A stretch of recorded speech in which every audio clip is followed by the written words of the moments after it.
Pacers play a team game, right? OKC seems to be really relying on their MVP to get it done.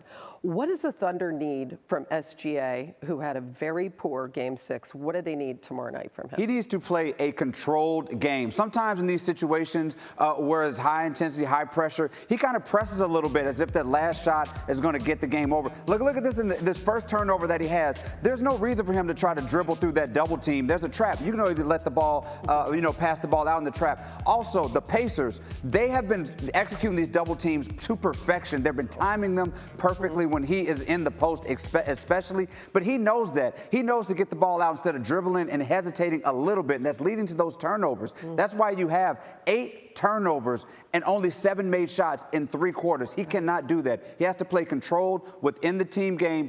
He's going to get his shots, but involve everybody and don't fall into those double teams and those traps in Game 7.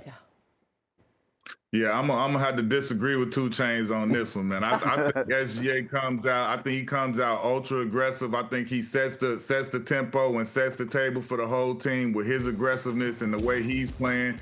And with that crowd and with that building being the way it's gonna be, they only gonna gain more and more momentum. And I think they go as he go. Obviously, when he comes and he has that unmovable confidence and he's playing and he's looking like the MVP. He gives the other guys confidence with the way he's playing. And I think if he comes out and he sets the tone with that ultra-aggressive start and gets the crowd going and gets his teammates going, I think they can close this game out.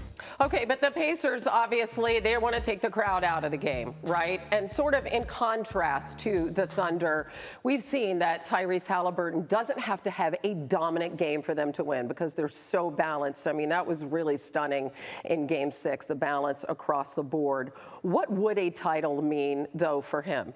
Because he's been emergent in this playoffs with those last-second heroics.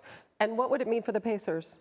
I've been trying to rack my brain to think of a comp for what we're seeing with this Pacers team across all the major sports. I think this would probably be the biggest upset we've seen since Eli Manning and the Giants beat the undefeated Patriots. You're thinking about a team that nobody really considered to be a championship-level team going against a historically great Thunder squad. And to beat them in 7 would just be heroic and, historic for this team. And for Haliburton, I think he's already put together maybe the most clutch playoff run that we have seen in major sports. When you think about these last-second shots, the chance they have of winning these games, to put the icing on the cake and win, we have never seen anything like this, and it will be probably a long time before we see anything like this in the future in the NBA. Yeah, I agree. I would compare this to when the Pistons beat the Lakers back in the day, and what was that, 04? And nobody expected that to happen. And to me, it's just like, man, that, like you say, it speaks to the amazing job that Rick Carlisle has done. Rick Carlisle is already a Hall of Fame coach. I think he'll go down as one of the best coaches when he finally hangs it up. And I think this will further solidify his case for that. But as far as Tyrese, man, I think this makes him a made man. If he becomes a champion, I mean, who cares? All of that superstar, this and that. I think he'll have something that a lot of those guys that are being called superstars and being debated about, he'll have something that everybody covets. He'll have him a ring and he'll be closer to, closer to superstardom and trying to build his career into a Hall of Fame career than a lot of guys are with that title. Yeah, and listen, I mean, only one team seeded 4th or lower has won an NBA title, and that was the Houston Rockets that we just saw, but that was the next year in '95. It's really quite a story. 3 ABA championships, but this would be their first in the NBA. I can't wait till tomorrow night, you two. Thanks. Hey, we can't talk about this enough, and we're very lucky to have Andraya Carter here to talk about it because she's doing double duty today, WNBA, NBA. Two-way player here, two-way player. Oh, my gosh, I love it. Yeah, the Pacers' balance on offense, their tenacity on defense, all of that was on full display, but now they have to go into Oklahoma City, deal with that crowd. What do you think their game plan should be tomorrow night? Well, that's exactly what I'm interested in the most because I feel like Rick Carlisle has a defensive scheme in his back pocket ready to go for a Game 7 because the way that they defended in Game 6 was completely different than the way the Pacers defended OKC Games 1 through 5. Games 1 through 5, they were picking up Tyrese Haliburton and the ball handlers very far away from the basket, almost 60 feet away from the basket. In Game 6, they were sitting back. They were waiting, picking up SGA later. They created a ton of turnovers. So a unique defensive scheme, something different. I think that will be huge to, again, try to rattle OKC on their own floor. Also, the bench. The bench has to step up. When you talk about the players from the bench, Obi Toppin, TJ McConnell, those players can be huge. If we go back to 2011, I remember where I was when a Rick Carlisle-led team, Dallas Mavericks, beat the Heat on the Heat's home court. And who played extremely well?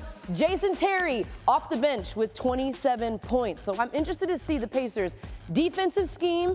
Are they going to have something in their back pocket led by Rick Carlisle? And can the bench outplay the Thunder bench? Obviously, the superstars have to be great, right? Tyrese Haliburton, Pascal Siakam, Miles Turner, they have to play well. But to win a Game 7 on your away court, when you're on the road, you need some other things. So defensive scheme and the bench, I'm looking at that.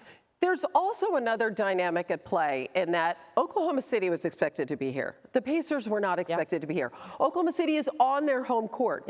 They are expected to win Game 7. That brings a lot of pressure with it. And we very well may see that, especially early in this game. What should the Thunder's game plan be? Well, I think first and foremost, the Thunder have to remember who they are. And remember, they have been the best team all season long. Remember that they've always bounced back after a loss. What are they? 18-2 after a loss this entire season, 6-0 after a loss in this postseason. They've dominated on their home court. So remembering who they are, and when you talk about nerves, I think nerves affect the game on the offensive side. So what can the Thunder try to do? Lean into their defense. The Pacers have had an answer for this Thunder defense in these recent games. So can the Thunder come out, lean into their defense, dictate, be disruptive, create turnovers? Because sometimes when you're nervous, you can shoot the cleanest, prettiest shot on the offensive end. It might not go in because of those nerves. If they can channel that nervous energy into the defensive side of the ball, which is where they have thrived all season long, to me, if the Thunder can set the tone defensively, just imagine,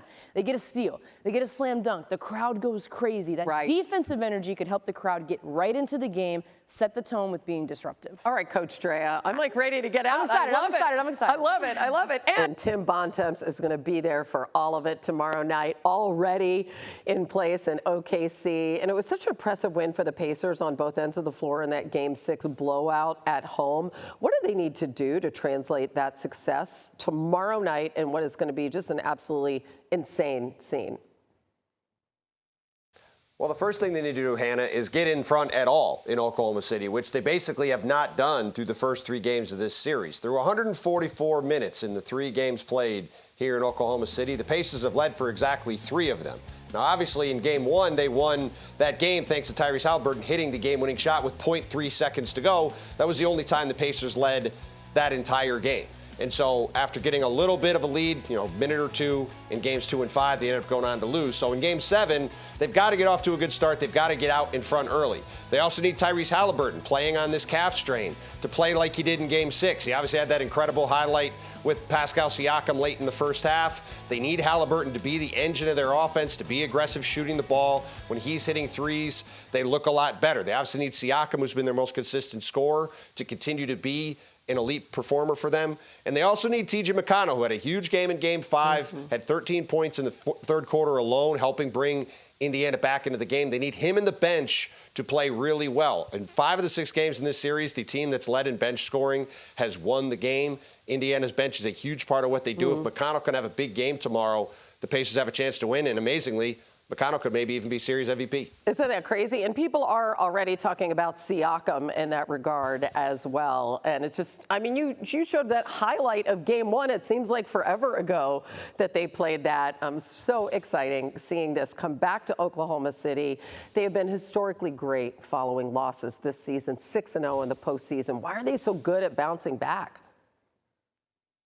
I think it's because of their very flat mentality after wins or losses, Hannah. This is a team that, going back years now, under Sam Presti, general manager of the Thunder, has always preached that they take things day by day and game by game and methodically go through their processes no matter what the results are. You saw that after the Thunder won Games 4 and 5 to take control of the series. You saw it after Game 6 when they got their doors absolutely blown off in Indiana. The message from Mark Daigneault, the message from Shai Gilgeous-Alexander, from Jalen Williams, from Chet Holmgren, all those guys was exactly the same. We have to focus on the next game. Doesn't matter what happened in the prior game, either good or bad. We need to just put the next foot forward, go out and play the way we know we can play. That is the mentality that has led the Thunder to this point. It's certainly the mentality they're going to take into what is obviously the biggest game in the history of this franchise. As you mentioned, Hannah, they left their history in Seattle behind them when they came to Oklahoma City. So the championship back in the 70s doesn't count. So for this team, which has made the finals in 2012, made a couple conference finals in the past, tomorrow night gives them their chance to win their first ever NBA championship. I mean, they're favored by 6.5. They had the best record in the NBA. They were expected to be here. Really, all the pressure tomorrow night is on OKC, and we'll see how they handle it. Tim, thank you. And joining us now, we have knower of all things hoops, Chiney Ogwumike. Good morning, Chiney. Now, with everything coming down to just one game, we need the blueprint for how both teams can hoist this Larry O'Brien trophy. Starting with Indy, how do they get the job done? I've been waiting a long time to say this. Stop.